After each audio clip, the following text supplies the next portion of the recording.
यांनी स्वतः नाराजी व्यक्त केली। ते तर म्हणतात की मी आता आमदार आहे, जर वेळ पडली तर मलाच स्वतःला उपोषणाला बसायला लागेल। त्यांचं असंही म्हणणं आहे की मुख्यमंत्री आणि दोन उपमुख्यमंत्री निधी तर देतात, मात्र अधिकारी कुठेतरी कामाला दिलेलं नाही करतात। माझं म्हणणं असं आहे की त्यांनी शासनामध्ये आहेत, शासनामध्ये असल्यानंतर उपोषणापेक्षा त्यांनी निधी वापरल्या कसा जाईल, त्याचं नियोजन कशा केल्या जाईल आणि त्याच्याचबरोबर त्याचा आराखडा हा जो तयार केलेला आहे त्या अंमलबजावणीचा टाईम बाउंड प्रोग्राम हा जर त्यांनी करून घेतला शासनाकडून, तर का शासन त्यांचंच आहे।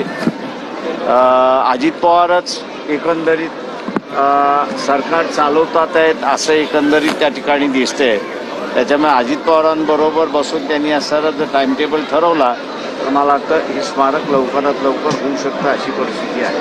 गेल्या काही दिवसांपासून आपण जर बघितलं तर महापुरुषांबद्दल बेताल वक्तव्य करणाऱ्यांची संख्या वाढलेली दिसते। मग गोरखकर त्याचं जिवंत आणि मूर्तिमंत उदाहरण, पण याच संदर्भात काही नवीन कायदा करण्याची देखील चर्चा आता सुरू आहे की महापुरुषांबद्दल आक्षेपार्ह विधान केलं तर त्याबद्दल कडक आणि कठोर शासन होईल। शासनाने कायदा करावा त्याचं सगळेजण स्वागत करतात। सर, जरी कायदा केला ना, आता तुम्ही चित्रपटाचा पण विषय घेतलाय, ज्या ज्या वेळेस ऐतिहासिक चित्रपट येतात ते महापुरुषांवरती असू द्या किंवा इतर कुठल्याही आपल्या ऐतिहासिक साक्ष्यावरती असू द्या, त्याला विरोध हा होतोच। मग सेन्सर बोर्डाने कुठेतरी या बाबतीत वेगळा कायदा किंवा काही इतिहास तज्ञ घेतले? माझं म्हणणं असं आहे त्याच्यामध्ये शासनाने जी भूमिका मान्य केलेली आहे त्या मान्यतेच्या विरोधात सेन्सर बोर्ड त्या ठिकाणी जाऊ शकत नाही।